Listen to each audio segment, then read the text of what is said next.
टंडो अल्लाहयार का एक वाकया है। ये पाकिस्तान का जो अंदरूनी हिस्सा है सिंध का, टंडो अल्लाहयार, एक नौजवान दावत इस्लामी के दीनी माहौल से वाबस्ता हुआ। आशिकाने रसूल की उसको सोहबत मिली, 5 नमाजों की पाबंदी उसको नसीब हुई, माह रमजान के आखिरी अशरे का इत्तिकाफ करने की भी उसको सआदत नसीब। उस आखिरी अशरे के यानी माह रमजान के आखिरी 10 दिनों के इत्तिकाफ की बरकत से उसने कुछ कुरान की सूरतें भी याद कर ली, दुआएं सुन्नत। ये दावत इस्लामी के दीनी माहौल में है कि माशाअल्लाह इस तरह जो करीब आता है उसे ये सादतें मिल जाती है, नमाज भी पढ़ लेता है, कुरान भी याद हो जाता है, सूरतें याद हो जाती है, दुआएं याद हो जाती है, सुन्नतें याद हो जाती हैं। यकीन माने बरकत हासिल करने के ऐसे ऐसे वजीफे मिल जाते हैं कि बंदा आहिस्ता आहिस्ता हम देखे खुशहाली की तरफ बढ़ना शुरू कर देता है। हम कहते हैं यार ये जब से दावत इस्लामी में आया इसको क्या हो गया। अल्हम्दुलिल्लाह इसने वो दुआएं और वो औरात और वज़ाइफ पढ़ने शुरू कर दिए जो हदीसों में आए कि ये करोगे तो तुम्हें बरकत नसीब होगी, तुम्हारे घरों में खुशहाली आ जाएगी, जान माल में उसको बरकतें मिलना शुरू हो जाती है। ये नौजवान बड़ा मतलब कि इस तरह दावत इस्लामी की दीनी माहौल से अल्हम्दुलिल्लाह इसने बरकतें ली। और इसमें एक बरकत उसको ये भी मिली कि उसने पूरी एक मुट्ठी दाढ़ी अपने चेहरे पर सजा ली और सर पर इमाम शरीफ का ताज भी सजा लिया। सुभान अल्लाह। सुन्नतों बर इज्तिमा में आना, मदनी काफिलों में सफर करना, ये उस नौजवान का एक मामूल हो गया, की प्रैक्टिस हो गई। जो एक माशाल्लाह एक इस्लामी में होते हैं जो बड़े अच्छे अंदाज से दावत इस्लामी के दीनी माहौल से वाबस्ता हो जाते हैं। अलगरस जिंदगी में एक बड़ा खूबसूरत मदनी इनकलाब बर्पा हो गया। एक दिन क्या हुआ कि उसके कपड़ों में आग लग गई। जब उसे अस्पताल एडमिट किया गया 1 वार्ड में, तो डॉक्टरों ने बताया कि 80% इसका बदन जो है ना वो झुलस चुका है आग से। 80% बॉडी जो थी ना वो बर्न इफेक्टेड थी, जल गई थी। हाय हाय। मगर देखने वाले बड़े हैरत में थे कि जलने की तकलीफ। मेरी फायर फाइटर जो आग बुझाने वाले होते हैं ना, मैंने फायर फाइटर से एक बार बात हो रही थी, उसने कहा कि इमरान जलने की जो तकलीफ है ना बदन में इसको महसूस किया जा सकता है। इसको कहते हैं कि रूह का बाल रुआ जो है ना ये जलने की तकलीफ है। जब बंदे का बदन जलता है ना तो उसकी जलन उसको पूरे बदन के अंदर तकलीफ दे रही होगी। अब आप सोचिए जिसका 80% बदन आग से झुलस गया हो उसकी तकलीफ का आलम क्या होगा। मगर देखने वालों को हैरत हो रही थी कि ये शख्स जिसका 80% बदन जल चुका है, इसकी जबान पर अल्लाह और उसके रसूल का नाम है, अल्लाह और उसके रसूल का जिक्र है। जो दुआएं उससे दावत इस्लामी के दीनी माहौल में सीखी थी वो दुआएं पढ़ता था और जबान पर उसके कोई शिकवा शिकायत और चीखो पुकार आहू की आवाजें नहीं थी।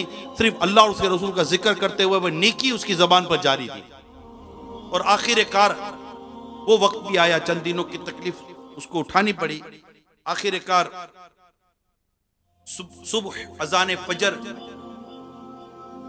का जब वक्त हुआ तो उसने बुलंद आवाज से कलीमा पढ़ा, ला इलाहा इल्लल्लाह मुहम्मदुर रसूलुल्लाह सल्लल्लाहु अलैहि वसल्लम, और उसकी रूह उसके जिस्म से परवाज कर गई, इंतकाल हो गया।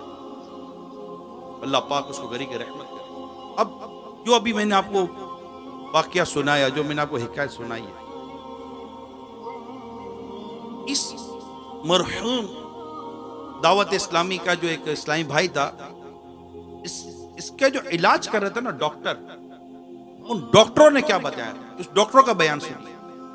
डॉक्टर कहते हैं अजीब इत्तेफाक है कि इस दावत इस्लामी वाले नौजवान ने माशाअल्लाह कुरान पाक की तिलावत करते और कलिमा तैयबा पढ़ते हुए जिस वार्ड में जान दी है, इत्तेफाक देखिए, हैरत देखिए कि चंद दिनों पहले एक नौजवान मॉडर्न लड़की आग में झुलस कर इसी वार्ड में 1 वार्ड में ही आई थी, मगर मौत के वक्त उस लड़की की जबान पर माज अल्लाह ये जुमले थे, गाना सुनाओ, गाना सुनाओ, नाच दिखाओ, नाच दिखाओ।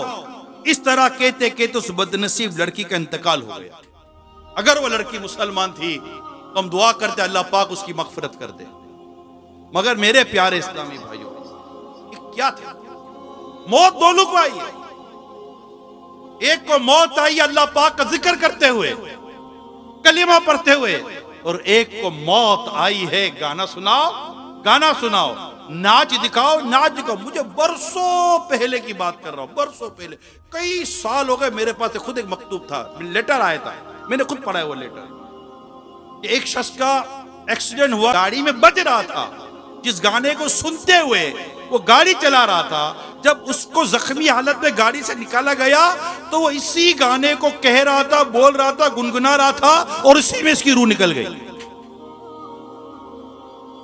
अब मैं आपसे, अब क्या इसमें मतलब क्या मजीद वजाहतें करूं, क्या मजीद वजाहतें करूं? एक तरफ वो मौत है जो कलीमा पढ़ते पढ़ते, अल्लाह और उसके रसूल का जिक्र करते हुए, इबादत करते हुए, नेकी करते करते आई। अगर मैं पूछूं कि कौन चाहता है कि मुझे इस तरह मौत आए, कोई हाथ नीचे, सारे कहेंगे हमारी ख्वाहिश है कि जब जान निकले तो मुस्तफा करीम का कलीमा पढ़ते पढ़ते निकले, अल्लाह उसके रसूल का जिक्र करते करते निकले।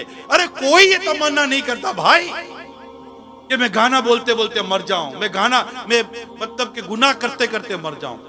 अब जब ये पता है मौत तो किसी वक्त भी आएगी, मौत आने से पहले को ये थोड़ी कोई कान में आकर बोले कि भाई मौत आने वाली है, ये गाना छोड़ो, वुजू करो और नमाज पढ़ो, इबादत करो तो तुम्हें मौत आ जाएगी। मैं मोहलत थोड़ी को मिलेगी। जनरली इस तरह कुछ भी नहीं होता, रूह निकल जाती है, मर जाते हैं, हादसा हो जाता है, वैन गिर जाती है, वैगन का हादसा हो गया, माज़अल्लाह आग लग गई, कैसा कैसा वाक़या, क्या आपको नहीं पता? कुछ भी नहीं पता। क्या नहीं जानते आप? सिर्फ अखबार पढ़कर या खबर सुनकर या व्हाट्सएप पे देखकर अफसोस करते हैं। अपनी मौत और अपनी तमाम चीज तस्करों को पढ़ते सुनते समझते नहीं हम कि 50 आदमी झुलस गए, गाड़ी पूरी खाई में गिर गई, बाराती सारे इंतकाल कर गए, दूल्हा इंतकाल कर गया, दुल्हन इंतकाल कर गई। क्या हमने कभी नहीं पढ़ा सुना? हमें नहीं मालूम? ये सब मौत नहीं आई है? 50-50, 100-100, 200-200, क्या पूरे के पूरे जहाज नहीं गिर गए? 160, 200, 300, 400 अमवात नहीं हो गई? क्या अभी कोरोना नहीं देखा? बताओ ना भाई। ए मौत को भूलने वालों, कोरोना झंझोर झंझोर कर कहता रहा, इतनी लाशें उठी, लाखों लाख लाशें उठी दुनिया में, कोविड कोरोना, कोविड कोरोना। ना माँ बाप के पास औलाद जा रही है, ना औलाद के पास माँ बाप आ रहे हैं। सगा बेटा इंतकाल कर गया, माँ बाप हाथ लगाने को तैयार नहीं, माँ बाप की लाश रखी है, बेटा हाथ लगाने को तैयार नहीं। क्या ये सारी बातें वाकयात पढ़े सुने नहीं है? अब कहेंगे कोरोना तो चला गया, हाँ कोरोना चला गया, मैं बच गया। एक तो गया नहीं है, कंफर्म नहीं है। एक तो गया है, ये कंफर्म नहीं है। अल्लाह आफियत दे, अल्लाह सलामती दे, दोबारा पलट कर ना आए। मगर ये कहने वालों, कोरोना चला गया, मैं बच गया, चलो कोरोना से बच गए, मौत से बच गए। क्या जब कोरोना में लोग मर रहे थे तो क्या सिर्फ कोरोना से ही मर रहे थे?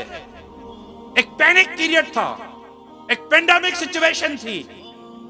लेकिन क्या उस वक्त हार्ट फेल नहीं हो रहे थे? क्या उस वक्त एक्सीडेंट नहीं हो रहे थे? क्या उस वक्त दीगर असबाब नहीं थे मौत के? क्या सारे कोरोना से ही जा रहे थे? नहीं। मौत आनी ही आनी है। ए जिंदा, तुझे मौत आनी आनी।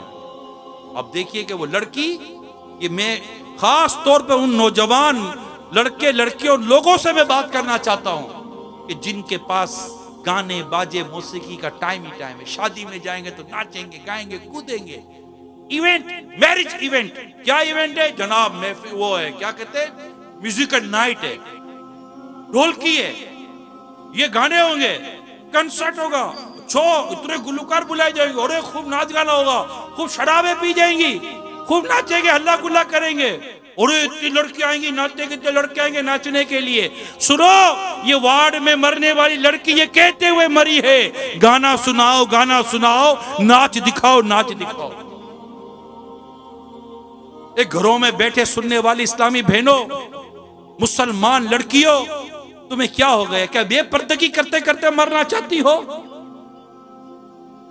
क्या ये बेहयाई और बेशर्मी के काम करते करते मरना चाहती हो? ए नौजवानों, क्या तुम कुत्ते कुत्ते मरना चाहते हो? नाचते नाचते मरना चाहते हो? गाने सुनते सुनते मरना चाहते हो? एक कोई डांस या नाच का उछाला कहीं हार्ट फेल करके गिरा दे तो लोग कहेंगे नाचते नाचते मर गया। क्या कहेंगे? नाचते नाचते मर गया, गाना गाते गाते मर गया। कौन बोलेगा कि अल्लाह मुझे भी ऐसी मौत दे? कोई है जो ये कहे अल्लाह मुझे ये मौत चाहिए? मौत दो तरह की है, काबिले रश्क भी मौत है, काबिले इबरत भी मौत है। हर कोई ये तमन्ना करता है मेरी मौत काबिले रश्क हो, मुझे उस वक्त मौत आए जब मैं गुंबद खजरा के साए में हूं, मुझे उस वक्त मौत आए जब मैं काबा मुशर्रफा की ज़ियारत कर रहा हूं, मुझे तवाफ करते करते मौत आ जाए, मताफ में मौत आ जाए, मक्के पाक में इबादत करते करते मौत आ जाए, आका के गुंबद खजरा के साए में, मस्जिद नबी शरीफ में, रियाजुल जन्नह में, जन्नत की क्यारी की ज़ियारत करते करते मुझे मौत आ जाए, सुनहरी जालियों के रूबरू मुझे मौत आ जाए, दुरूद व सलाम पढ़ते पढ़ते मुझे मौत आ जाए, नेकी करते करते मौत आ जाए। अरे कौन तमन्ना करता है कि मुझे गाना गाते गाते, फिल्में ड्रामे देखते देखते, चोरी करते करते और इस तरह गुनाह करते करते मौत आ जाए, माँ बाप को सताते सताते मौत आ जाए? सुनो सुनो, कान खोल के सुनो। एक शख्स की मां सख्त बीमार थी, इतनी सख्त बीमार थी कि बस अब मौत के जैसे कि बिस्तर पर अब इंतकाल के करीब है। उसका एक नालायक बेटा था, बड़ा बदतमीज और बड़ा नाफरमान। मां को इससे बीमारी की हालत में भी यारो मददगार छोड़ दिया, गुर्बत ने तड़पता बिलकता छोड़ दिया, तड़पता छोड़ दिया।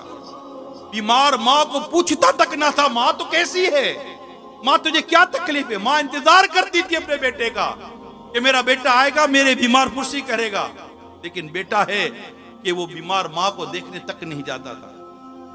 आखिर मां बीमारी की हालत में दम तोड़कर इंतकाल कर गई। कुछ वक्त गुजर गया। एक अरसे के बाद वो नालायक बेटा, उसको दस्त लग गए, मोशन, बहुत कमजोर हो गया, हाथों का किया आड़े आए, खुद करदारा इलाज नए अपने हाथों को किए का कोई इलाज नहीं। रो रो कर कहता था, इसे लोगों ने सुना, मेरे 3 बेटे हैं मगर मेरी बिल्कुल परवाह नहीं करते, मैं कई रोज से बीमार पड़ा हूं मगर एक बार भी मुझसे मेरे बच्चे मिलने नहीं आए। आखिरकार वो अपनी मां की तरह रात को अकेला इंतकाल कर गया। सुबह मेले वालों देखा कि अकेली लाश पर चूंटियां इकट्ठी हुई थी और उसके जिस्म को काट रही थी। अल्लाह मान, ए माँ बाप को सताने वालों, तुम्हारी बीमार माँ तुम्हारा इंतजार करे, बीमार बाप इंतजार करे, बूढ़े माँ बाप इंतजार करे और आपके पास टाइम नहीं है। कहीं ऐसा ना हो कि माँ बाप की बद्दुआ, माँ बाप की दिल आजारी इस कदर बुरी मौत का सबब हो जाए। मौत तो आनी है, मौत आनी है मेरे प्यारे इस्लामी भाई। या कोई भी है इसको मरना है, ये गौर करे कि मौत के वक्त मेरा हाल क्या हो। कहते जिंदगी का अंदाज, ये मौत के अंदाज को बड़ा मैटर करता है। बंदा जैसा जीता है ना उस तरह की मौत आती है। जैसी मौत आती है ना वैसी कब्र का हाल होता है, जैसी कब्र का हाल होता है ना वैसा हशर के अंदर भी उसको उठना होता है। ये बाकायदा तरतीब है। हम भूल गए, ये हमारे मौजू थोड़ी है। हम क्या मौत की बातें करते हैं? हमें तो दौलत की बातें करनी है, शौहरत की बातें करनी है, मनसब की, हमें तो सिखाया ही जा रहा है। मौत का तस्करा हो कब रहा है हमारे दरमियान?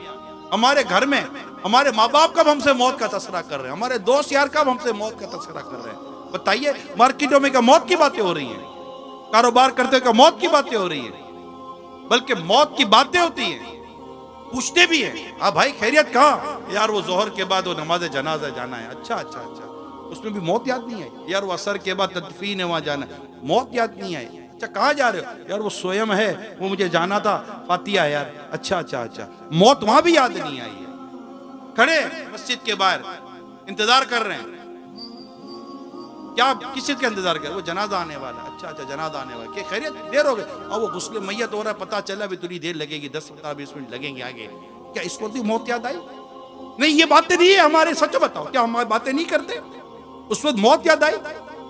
यार देर हो गई है यार, पता नहीं यार कब आएगा यार, बस जनाजा आए, जल्दी नमाज जनाजा पढ़ो, मैंने टाइम दिया हुआ है। यार ये वक्त भी मौत को याद नहीं कर रहा। अल्लाह की पनाह, जरा सोचो तो सही। तो कब्रिस्तान में खड़े हुए हैं, बहुत करीब का आदमी होता है कब्रिस्तान भी चला जाता है, कब्रिस्तान चले गए, तदफीन हो रही है, बाहर खड़े हुए फोन पे बातें हो रही है, कह रही है यार वो तदफीन में आया हूँ, हाँ यार थोड़ा वो अंदर था तो वो गए हुए चंद लोग, वो थोड़ा कब्र वगैरह सही कर रहे हैं, तो इंशाल्लाह आता हूँ, मैं आता हूँ। उस वक्त भी मौत याद नहीं आ रही। यकीन माने अल्लाह, गुस्रे मैयत देखते मौत याद नहीं आती। अपनी मौत की बात कर रहा हूं, जनाजे में अपनी मौत याद नहीं आती, कब्रिस्तान खड़े अपनी मौत याद नहीं आती, अस्पताल में जाते हैं मौत याद नहीं आती, कब्रिस्तान के सामने से गुजरते हैं मौत याद नहीं आती, कुछ भी याद नहीं आता, मौत याद ही नहीं आती।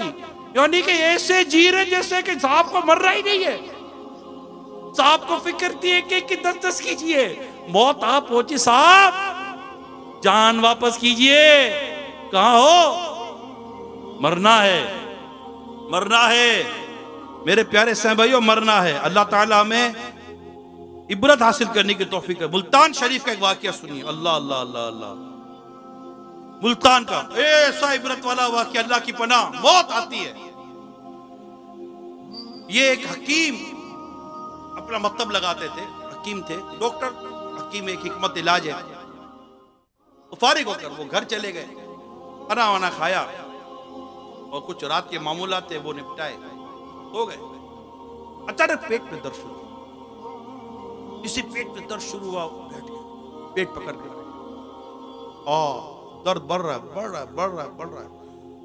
मेरी किताब में पढ़ा, उफ, पेट का दर्द ऐसा बढ़ा कि अचानक पेट फट गया, उफ डूम, पेट फट गया और इतनी बदबू निकली, इतनी बदबू निकली कि देखते ही देखते ये बदबू महल्ले में फैल गई, लोग तंग आ गए। खानदान रिश्तेदारों ने म्युनिसिपल कॉर्पोरेशन वालों को बुला लिया कि भाई क्या करें, ये तो बदबू से हालत बुरी हो गई है। म्युनिसिपल कॉर्पोरेशन वाले आए, इसकी लाश को उठाया, जैसे तैसे इसकी तदफीन हो गई। अब सब परेशान, हकीम साहब थे, देखने में अच्छे भले आदमी नजर आते थे, ये क्या हो गया इनके साथ, पेट फट गया, बदबू निकली, अल्लाह की पनाह, इबरत। पता चला कि ये हकीम तो थे, मतलब तो चलाते थे, मगर सूद पर पैसे खाते थे, सूद का कारोबार। और रात को ही ये किसी खातून से पैसे वसूल करने गए थे, सूद का नफा उससे दिया नहीं था, तो उसके साथ बदतमीजी कर आए थे, तो वो औरत बद्दुआ दे रही थी। आखिरकार सूद के कारोबार ने इस शख्स को जो मौत दी है, अल्लाह की पनाह, या अल्लाह हमें ईमान और आफियत और मीठे मदीने में शहादत की मौत अता फरमाना। ए सूद का कारोबार करने वालों, जरा सोचो, ये ठीक है, हो सकता है आप कह दो अरे यार जनाब ये बस बातें हैं, बातें नहीं है। सच बताओ, मालूमात देंगे तो पता चलेगा कि आए दिन कैसी कैसी अमवात हो रही हैं, कैसे कैसे लोग मर रहे हैं। मैं आपको एक रिसर्च बताता हूं, 2022 की एक रिसर्च शाये हुई है कि दुनिया में हर साल करीब 7 करोड़ लोग इंतकाल करते हैं। इतने 7 करोड़ लोग इंतकाल करते हैं। और इस इंतकाल की जो रिपोर्ट आई है, हैरत वाली रिपोर्ट यह है, इस रिपोर्ट में दुनिया भर में 15 से 19 साल की उम्र में होने वाली अमवात और 20 से 24 साल की उम्र में होने वाली अमवात को अलग से बयान किया गया है। जवानों की मौत अलग से लिखी गई है, और इसकी डिटेल ये लिखी गई है इस रिसर्च के अंदर कि दुनिया भर में 13 लाख नौजवान हलाक हो रहे हैं। 7 करोड़ में से 13 लाख नौजवान हलाक हो रहे हैं, और इनकी भी अलग अलग परसेंटेज है। ये 3 लाख एक तरफ, 7 लाख एक तरफ, ये अलग अलग परसेंटेज है, 5 लाख और 7 लाख की, 13 लाख की। यानी नौजवान 15 साल से 25 साल की उम्र के दरमियान इंतकाल करने वालों की तादाद लाखों में है। अभी वक्त बाकी है। हमारे एक नौजवान दाढ़ी रखता है तो माँ कहती है बेटा भी तेरी उम्र ही क्या है। माँ जब तक उम्र नहीं थी दाढ़ी नहीं आई थी, उम्र होती है तभी दाढ़ी आती है। कभी बच्चे की दाढ़ी देखी है? उम्र क्या है? जब उम्र हुई तभी दाढ़ी आई है। कभी 4 साल या 5 साल के बच्चे की दाढ़ी देखी, 7-10 साल के बच्चे की दाढ़ी देखी? उम्र हो गई, अल्लाह का हुक्म हुआ, दाढ़ी आना शुरू हो गई। जब दाढ़ी आना शुरू हुई तो मां रखने दे, कि दाढ़ी रखना सुन्नत है, मुंडाना हराम, एक मुट्ठी से घटाना हराम। ये तो हराम करेगा तेरे कहने पर। ए मां, तू क्यों गुनाहगार हो रही है? बाप, आप क्यों गुनाहगार हो रहे हो? बल्कि तरकीब दो, ये बेटा महबूब पाक की सुन्नत है, प्यारे आका की सुन्नत है दाढ़ी रखना। मजहब की दीन की तरफ जाएगा तो कान खड़े हो जाते हैं। मैं एक आर्टिकल पढ़ रहा था, मजमून पढ़ रहा था, उस आर्टिकल में लिखा था कि माँ बाप स्कूल में जाकर शिकायत करने गए बच्चे के ताल्लुक से, टीचर्स की शिकायत। क्यों शिकायत क्या थी, जरा सुनिएगा। शिकायत ये थी कि हमारा बच्चा चंद दिनों से घर पर आकर कहता है अस्सलाम वालेकुम, जज़ाकल्लाह। माँ बाप शिकायत क्या कर रहे हैं? हम अपने बच्चों को इसलिए नहीं भेज रहे, आपके क्या सिखाया जा रहा है? तो वालिदैन की शिकायत पर एडमिनिस्ट्रेशन ने, इंतजामिया ने टीचर्स को कॉल की, बुलाया कि ये माँ बाप शिकायत करेगा बच्चे को दीन, इस्लाम और सलाम और ये जज़ाकल्लाह सिखा रहे। तो टीचर से कहा जी आदाब है, इस्लाम और दीन की बातें हम सिखा रहे, बच्चों को फायदा देगा। कहा हमने आपको इसलिए नहीं रखा कि आप उसको दीन सिखाइए। और एडमिनिस्ट्रेशन ने माँ बाप की शिकायत पर उस टीचर्स को स्कूल से फारिग कर दिया। मैंने खुद पढ़ा है। ये दौर है, मरना नहीं है इन माँ बाप को। क्या जवाब दोगे अपने रब को जब तुम्हारा रब तुमसे तुम्हारी औलाद के बारे में पूछेगा? ये बता, तुमने औलाद को क्या सिखाया? क्या तुमने कुरान का ये इरशाद ना सुना, या अय्युहल्लज़ीना आमनू कू अनफुसकुम व अहलीकुम नारन वक़ूदुहा अन्नास वल हिजारा। ए ईमान वालो, खुद को और अपने घर वालों को जहन्नम की उस आग से बचाओ जिसका ईंधन आदमी और पत्थर है। हम अपनी औलाद को कब ये सिखाते हैं? औलाद को कब मौत का एहसास दिलाते हैं? औलाद को कब कहते हैं बेटा ये नहीं करो, खुदा नाराज हो जाएगा? इल्ला माशा, जो नेक अच्छे घर है उसमें होता है, वरना क्या? ये नौजवानों की मौत जो मैं आपके सामने बयान कर रहा हूं, तो मेरे नौजवानों जरा देखो कि ये किस कदर जल्दी जल्दी लोग मरते चले जा रहे हैं। 20 से 24 साल की उम्र में मरने वालों की तादाद 7 लाख प्लस है। और मजीद अगर मैं आपको डिटेल दूं तो 22 साल का नौजवान खुदकुशी करके मर गया। शादरा 28 साल का नौजवान खुदकुशी मर गया। बेरोजगार नौजवान की शॉपिंग मॉल की तीसरी मंजिल से कूद कर खुदकुशी। इम्तिहान में फेल होने पर 3 स्टूडेंट ने खुदकुशी कर ली। अल्लाह अल्लाह अल्लाह। वन व्हीलिंग और तेज रफ्तारी के बायस कितने नौजवान दुनिया से चले गए। 5 अफराद हलाक, 1240 जख्मी। शादी में फायरिंग, नौजवान हलाक, दूल्हे पर मुकदमा दर्ज। शादी वाला घर मातम कदा बन गया। 22 साल नशे के आदि नौजवान की बस स्टैंड से लाश बरामद। 32 साल नशे करने वाला शख्स, कचरे के ढेर पर उसकी लाश मिली। 18 साल नशे का आदि नौजवान, मुंह के इन्फेक्शन में मुब्तला होने पर सारे दांत निकाल दिए। नशेई नौजवान नशा ना मिलने की वजह से दम तोड़ के मर गया। शराब के नशे में दोस्तों में लड़ाई, फायरिंग से एक दोस्त नौजवान हलाक। शराब के नशे में शख्स की शादी की तकरीब, हवाई फायरिंग, गोली लगने से डांसर लड़की मर गई, डांस करते करते मर गई। 22 साल नौजवान जहरी शराब पीकर मर गया। शराब में नशा आवर गोलियां मिलाकर पीने से 38 अफराद इंतकाल कर गए, दुनिया से चले गए। 18 साल नौजवान मुनफरिद वीडियो बनाने के चक्कर में, सेल्फी बनाने के चक्कर में छत से गिरकर हलाक हो गया। 18 साल की उम्र थी। 17 साल नौजवान वन व्हीलिंग करते हुए दूसरी मोटरसाइकिल से टकराकर हलाक हो गया। 20 साल नौजवान वन व्हीलिंग करते हुए मोटरसाइकिल से गिरकर जान की बाजी हार गया। 22 साल नौजवान वन व्हीलिंग करते हुए रोड के जंगले से टकराकर इंतकाल कर गया। बरतानिया 20 साल नौजवान ने लड़की की बेवफाई पर खुदकुशी कर ली। 20 साल नौजवान ने खुद को गोली मारकर अपनी जिंदगी का खात्मा कर लिया। 25 साल नौजवान अपने ही घर में लटके हुए पाया गया। खुदकुशी की वजह पता ना चली। 20 साल नौजवान ने जहरीली गोलियां खाकर अपनी जिंदगी को खत्म कर लिया। अमेरिका में हाई स्कूल्स और कॉलेजेस में तालीम हासिल करने वाले 15 से 24 साल के 30% नौजवान खुदकुशी करते हैं। 26 ममालिक में सालाना 1,32,000 कम उम्र नौजवान अपनी जिंदगी का खात्मा करते हैं, जिनकी उम्र 15 और 19 साल के दरमियान में हुआ करती है। अल्लाह अल्लाह अल्लाह। जहां में है इबरत के हर सू नमूने, जहां में है इबरत के हर सू नमूने, मगर तुझको अंधा किया रंगो बूने। कभी गौर से भी ये देखा है तूने, जो आबाद थे वो मकान अब हैं सुने। जगह जी लगाने की दुनिया नहीं है, ये इबरत की जा है तमाशा नहीं है। मिले खाक में एहले शाह कैसे कैसे मकी हो गए, ला मका कैसे कैसे हुए नामवर, बेनिशा कैसे कैसे जमी खा गई। नौजवान कैसे कैसे जगह जी लगाने की दुनिया नहीं है, ये इबरत की जा है तमाशा नहीं है। अजल ने ही किसरा ही छोरा न धारा, इसी से सिकंदर सफाते भी हारा। हर एक लेके क्या क्या न हसरत सिधारा, परारे गया बस यूं ही ठाट सारा। जगह जी लगाने की दुनिया नहीं है, ये इबरत की जा है तमाशा नहीं है।